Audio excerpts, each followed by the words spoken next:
Le Père Noël qui distribue des cadeaux empoisonnés, c'est l'image choisie par les syndicats pour représenter le futur gouvernement fédéral. Le gouvernement aujourd'hui, qu'est-ce qu'il veut? C'est attaquer nos droits et il ne veut pas qu'il y ait une vraie redistribution et distribution des richesses. Regardez pour les enseignants, regardez les pensions, regardez toutes les coupes qu'ils vont faire dans des organisations qui font un travail de terrain tous les jours pour plus de démocratie. C'est des associations qu'on ne voit pas comme ça, mais qui font un travail fantastique, surtout sur Bruxelles. Ce ne sont que des politiques budgétaires et donc on oublie les droits des gens. Selon les syndicats, près de 10 000 militants étaient réunis ce matin place Poulart, une action en front commun pour marquer le coup avant la fin des négociations. On voudrait maintenant faire comprendre au monde politique, au parti de droite, au parti de l'Arizona, qu'il y a un vrai problème avec les notes qui sont passées dans la presse, qu'on a tous vues, qui ont fuité partout. C'est Voreut, mais c'est aussi, j'espère, le CDNV, c'est aussi, j'espère, les engagés.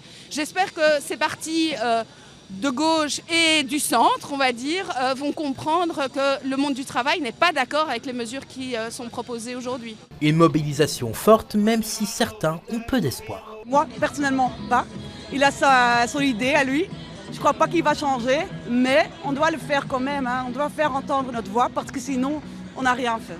Donc on fait de notre part ce qu'on peut faire. Et les syndicats continueront d'essayer. Ils ont d'ailleurs déjà annoncé que l'action d'aujourd'hui n'est que la première d'une série. Tous les 13 du mois, il y aura une action et en fonction de l'actualité, on mettra un thème en avant. Normalement, en janvier, c'est les pensions. Ça va dépendre de la constitution des gouvernements, du gouvernement Arizona, mais aussi du gouvernement bruxellois.